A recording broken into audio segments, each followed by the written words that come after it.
of course. And yes, it really was HAProxy. Not every time.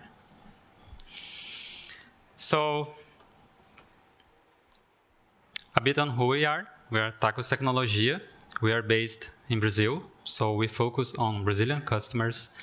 We have our own servers, such as these two in the picture. We have them in many different POPs. Most of the POPs are in Brazil, but we also have servers in a few international locations.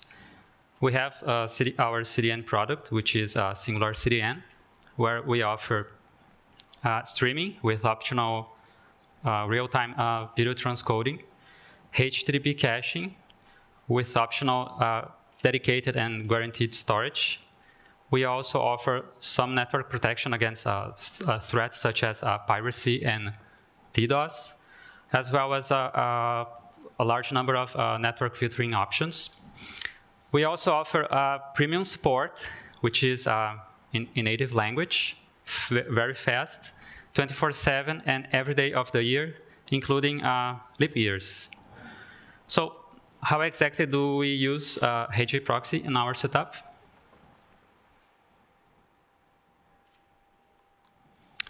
This is an overview of our most common setup across our servers.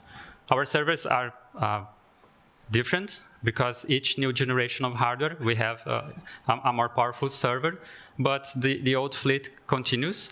So we will have a wide range of different CPU types, models, core counts, more or less RAM, and as well as more or less storage and faster as well.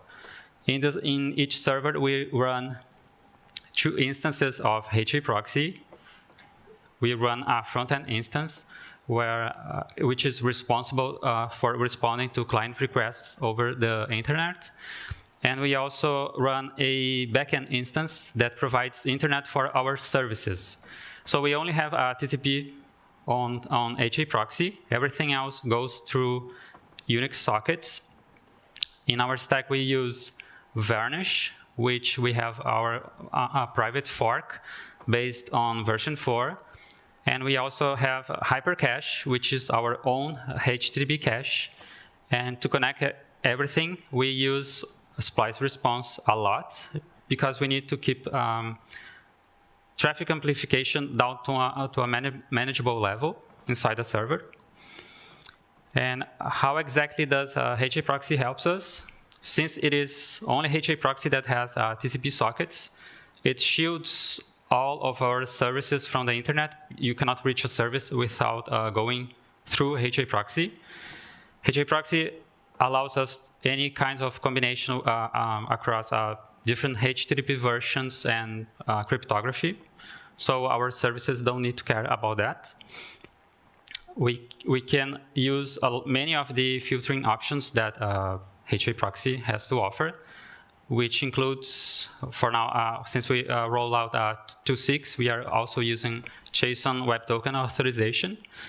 And being such a central place, central position in our server architecture, HAProxy is ideal to generate our access logs, which we use for billing.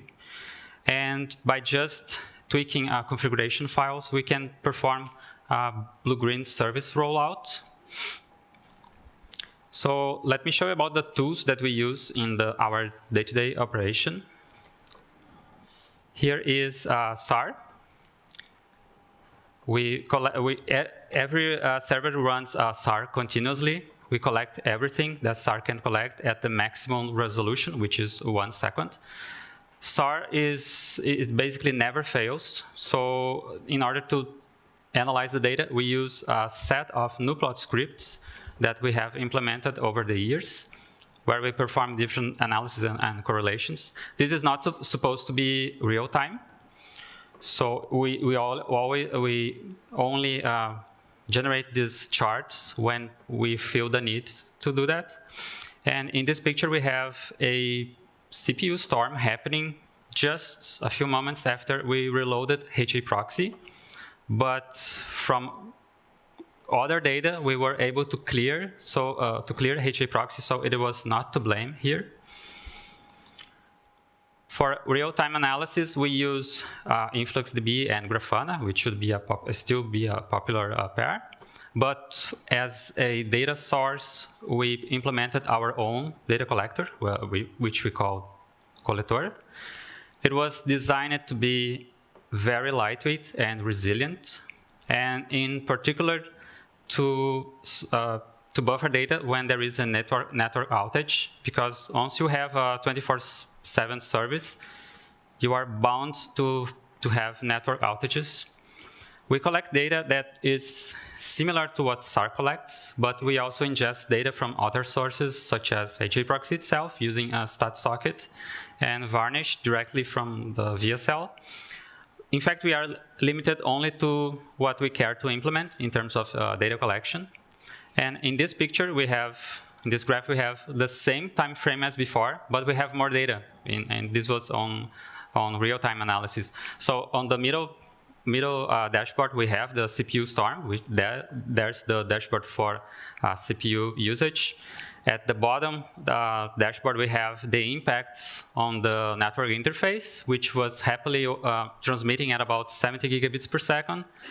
Then the CPU storm came, and eventually it was able to converge back on 70 gigabits per second.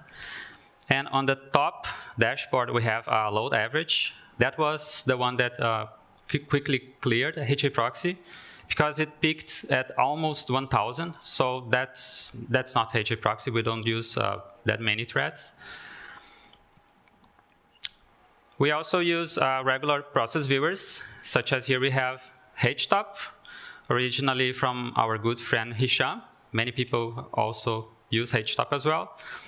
HTOP provides instant feedback and make it very easy to spot weird scenarios, such as we have here. That is the eye of the storm in the previous CPU storm. So basically, every core was fully loaded, wasting time on system level. So they are not too precise, so there is some eyeballing, and you have to get familiar with how your workload looks from the perspective of this tool.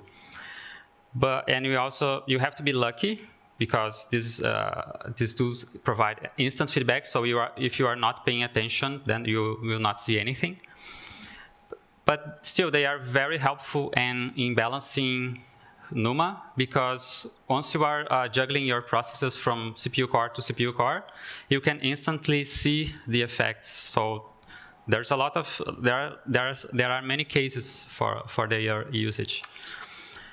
We also use Linux Perf, which these days is a huge tool.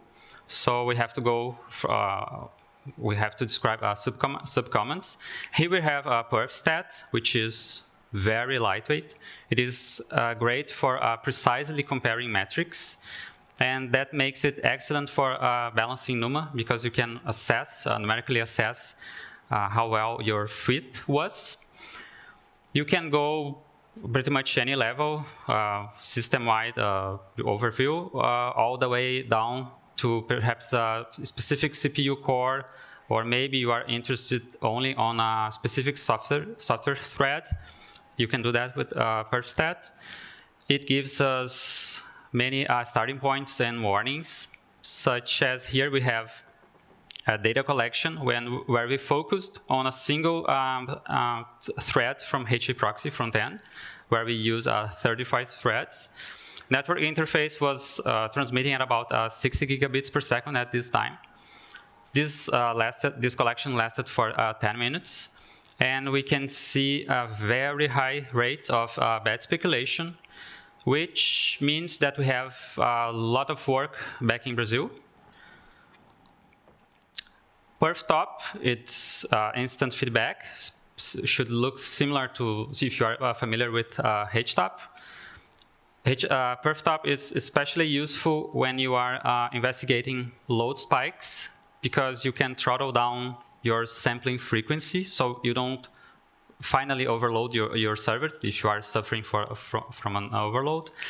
But again, it relies on experience. You have to get familiar with how your workload looks through PerfTop, otherwise it's just confusing. And here we have a picture, again, from the same HAProxy thread, where it's working fine. Network interface transmitting at about 67 gigabits per second, so nothing in particular happening with HAProxy, but glibc thread asynchronous cancellation points, they are very high. So this can, to our taste, it's very high. So it can mean that we do have a lot of thread contention, but it could be a bit related to the bad speculation. So we might have a NUMA issue here. Perf record, it allows us for a much longer and complex analysis. We can pipeline the data into other applications. The most famous would be Brendan Gregg's flame graph, which we have here. This is a system-wide collection, data collection. So we collected data from 71 seconds. Network interface was transmitting at about 67 gigabits per second again. And we tuned down frequency to 97 hertz and generating this beautiful, if not confusing, flame graph, where we highlighted HAProxy. It's the only bar in magenta at the lower left, or here. It is accounting for about 12% of the call stacks, which when we mention a perfect record, it is combining both HAProxy front-end and back-end, because it's just the command name. And when we do this kind of data captures, we have to be careful, because this we always run on loaded servers. These are production servers. They are usually loaded, very loaded. And we are usually collecting data because there is something happening, and perhaps we are about to have an incident. So we have to be careful not to add too much pressure into the system as to finally make it saturated. So it is, we also have to perform some post-processing of the data directly on the server, because you cannot move a 200 gigabyte trace to another server when you have a situation like that. So it is very nice when you use NICE to perform your analysis. And there is a nice counterpart for perf record, which is perf script, which I expect you after the conference that you start using perf script to archive your data. Because who knows, maybe you will need to create slides for a conference, and then you have no data to revisit and generate flame graphs, and then you have to capture again. So learn from me. So I've mentioned earlier that we use splice response, and wow, how much? So this is the same flame graph as before, but we are focusing on HAProxy, so it includes front-end and back-end again. And just by eyeballing the magenta bars, you can estimate that it's about 50% of the call stacks in the system have to do with splice. So from the 12% that HAProxy was accounting on the whole system, about 6% of that is just splice. For us, that's pretty significant. Here we have perf trace. This is very new in our toolkit, because now we are rolling out newer servers, so we are rolling with newer perf as well, newer kernel and perf as well. It allows us to emulate strace, but without the overhead, which if you ever used strace, it can get pretty high. System calls are very useful in providing clues. We have a node ticket 356 where we diagnosed splice response was mishandling chunk data, and it was pretty easy to see that happening with strace. But this kind of tool, like strace and perf trace, they quickly generate a large volume of data. So you want to be very quick, and you should be lucky to catch what you are looking for quickly, in just a few tries. But we always limit the amount of events that we capture to anywhere between 1,000 and 10,000 events, because you really don't want this kind of tool to keep running straight. And we also use eBPF. We install from IOVisor, a BPF compiler collection.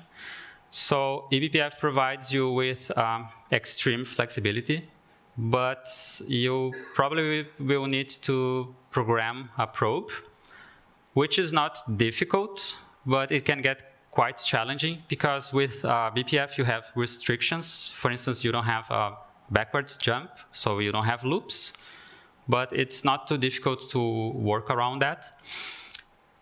Once your probe is well tested and mature, you can leave it running for months, literally. We have done many times in the past without any issue. And eBPF makes it particularly great for analyzing peculiar issues, such as when we needed to confirm if and why was HAProxy dropping logs. Logs are logs when generating access logs. This goes for our billing, so it is quite important for us. And after a few times running with our probe collecting data, eventually it confirmed that one of the threads had dropped a log, and now we know why. It took a again return status from the kernel, so kernel probably wanted to block HAProxy. HAProxy does not want to be blocked, so the only choice was to discard that line of log, so we lost a billing point. A pain point in our experience with BCC is that sometimes, especially when you are doing very large leaps in terms of system update, you are rolling a kernel that is many versions ahead, or even if you are updating BCC after years, you might hit a API change that can break your probe, and then you have to fix it if you still care about it after so much time. So with the tools presented, most of the tools that we use, how do we find out if it really was HAProxy? Sometimes pretty easy. You just open HTOP and you can have a sense. So this was when we roll out 264.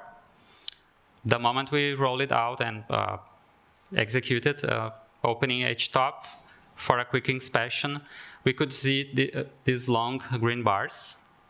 That means trouble. HAProxy does not look like that.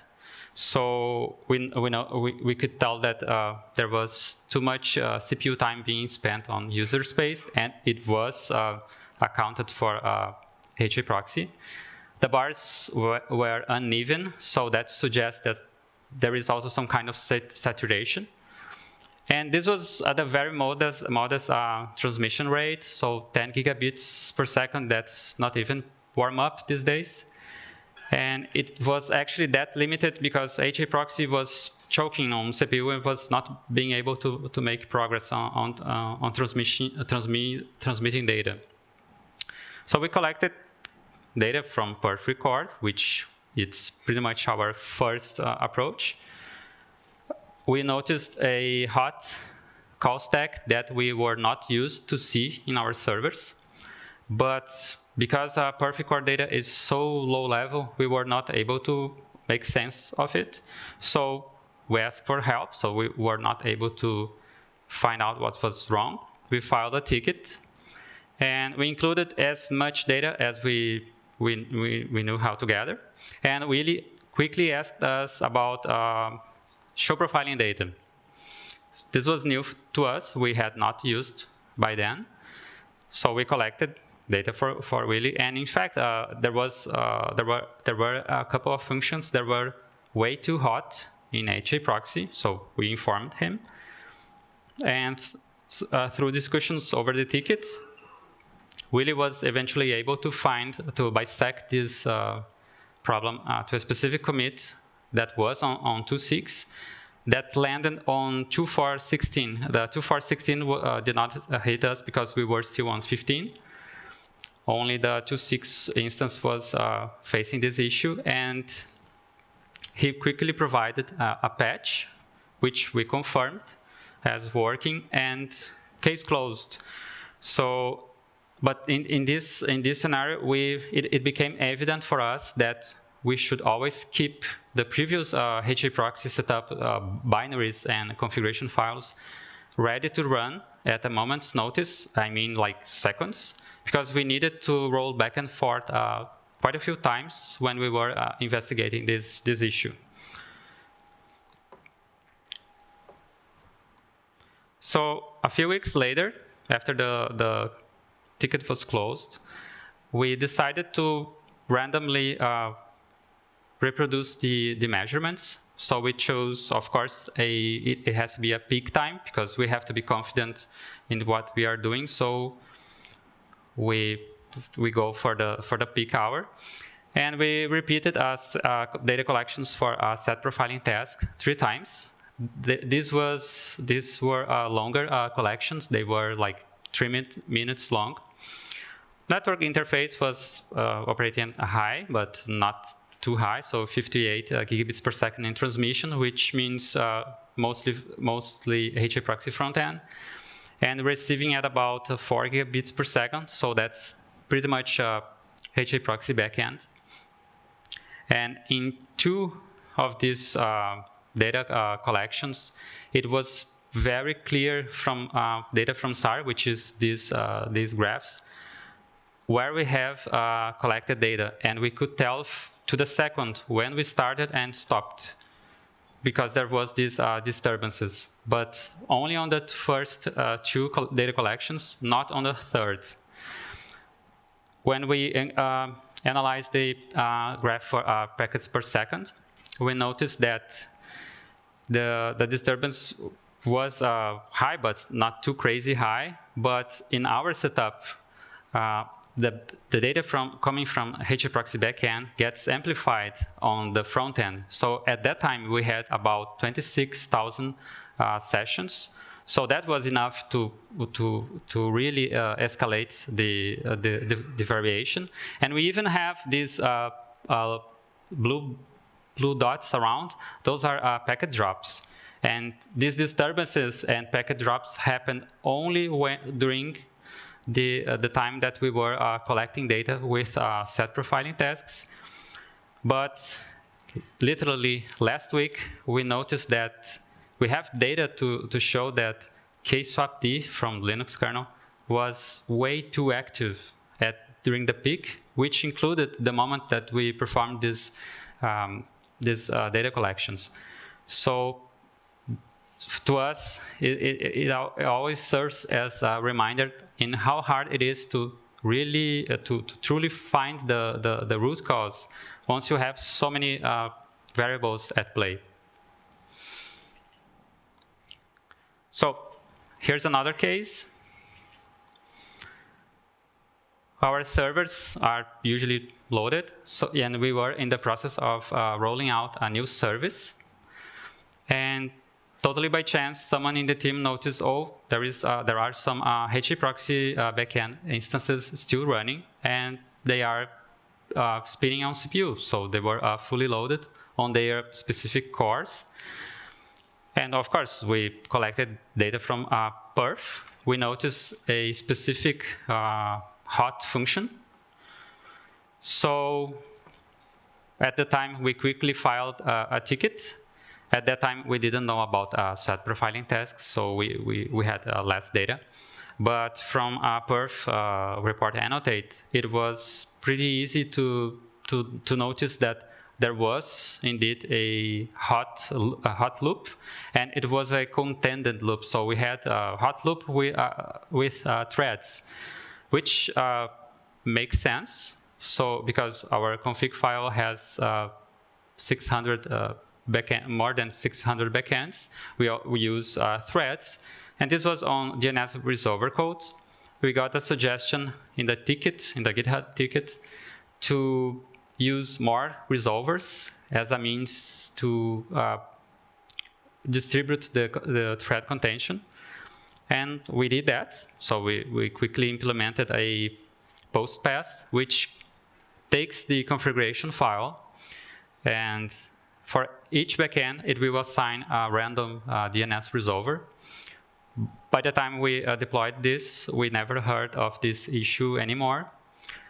There is a proposed fix in the ticket from Christopher, but we have difficulties in confirming it because we need green light from our ops, and they are reluctant to let us revert the configuration file, which might expose clients to the issue. So we are still looking for perhaps a better way, maybe a regression test here. And here's the last one, very recent case, still open, and even more complicated for us. So we roll out 265. Usually our HAProxy instances are reloaded many times per day, both front-end and back-end. And what we normally expect is that when we are gracefully reloading the front-end, that the previous instance will simply stop accepting new connections, because the new instance is supposed to take over and accept the new connections. The old instance did in fact stop accepting connections, but the new one did not take over, so we had a major degradation. They are not too clear on these graphs, but we have a sudden drop by the middle. That's when it becomes an incident. And we had to roll back, but we also hit the same issue with 2.4.18 and 17 in a row. So we created a ticket. We included as much data as we found relevant. This time we did not include perf record because it didn't make sense, but we did include show profiling tasks. But still, we are at a loss at what is really happening here. We have even implemented a probe, this time not an eBPF probe, but a simple C program, which does the following. It connects to HAProxy, to the stat socket, and leaves the first connection idle. And then every few seconds, it tries to perform to open a second connection with the same instance in the same socket. So what we expect to eventually see is that maybe a timeout happens, and then that serves as a signal for us to send a long string of comments to the first instance, so that we can at least have some sort of state from the previous instance, what is happening, and maybe provide more information. This, since this generates such a degradation, we have to brute force to do a brute restart on HAProxy. There's no time for a graceful operation.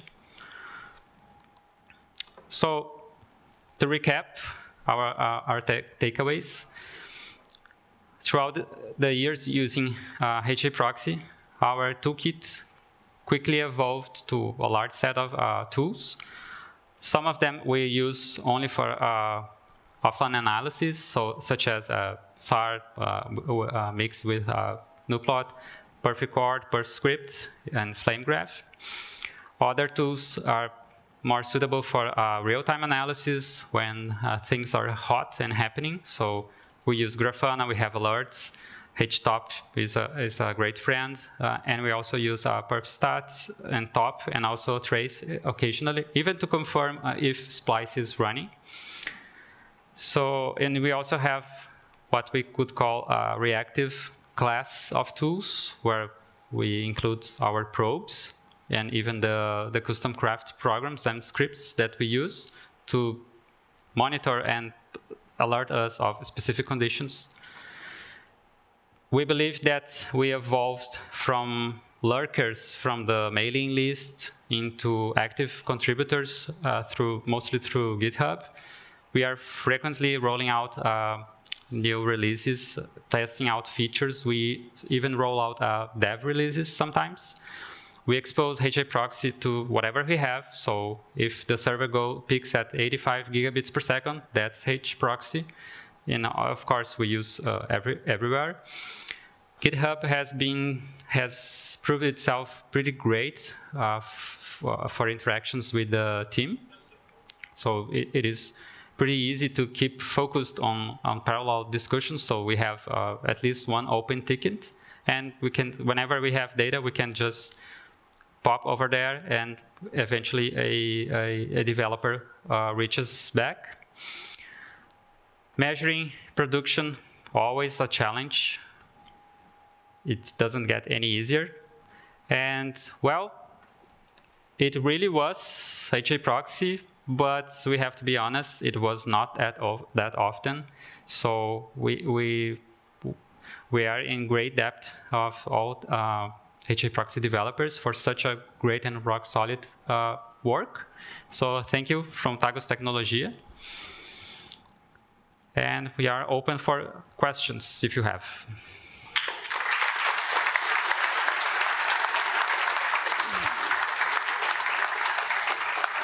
Thank you, Ricardo. Great job.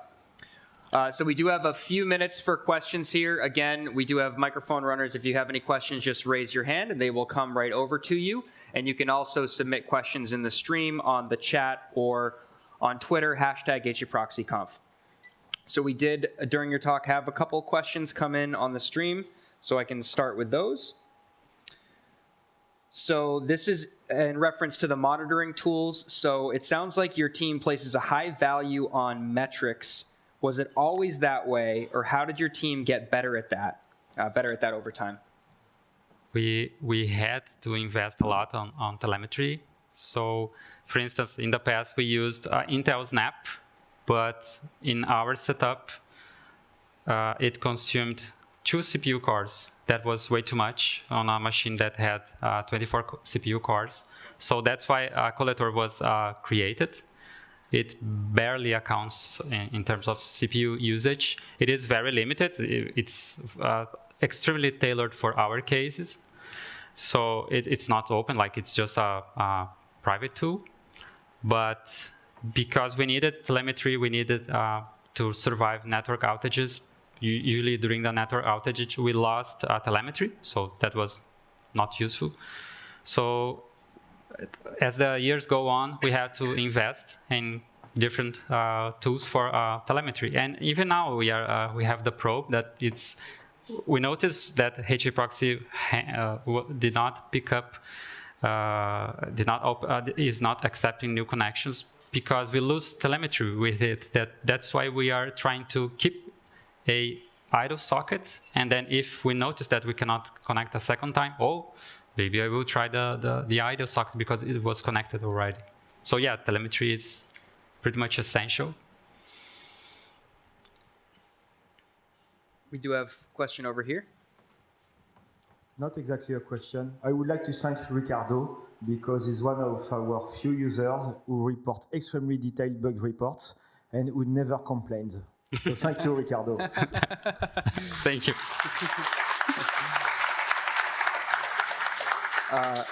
And it's actually the last question we have time for. It's related to this point.